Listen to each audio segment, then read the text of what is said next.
Hello kids, welcome back to our channel. Today we draw capital letter alphabets A to Z. First we're using the color of deep olive green color and writing capital letters. Exactly, first we're writing the alphabet of A. And the next one is B. B for ball, C for cow, D for dog, E, stay with us. And the next one is F.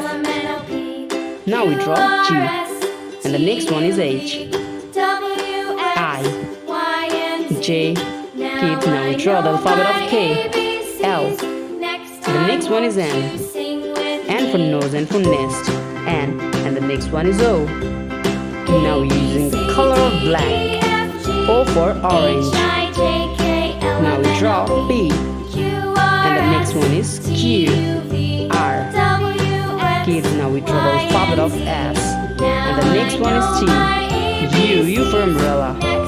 The next one is V, stay with us, W, X, Y, and the last one is Z.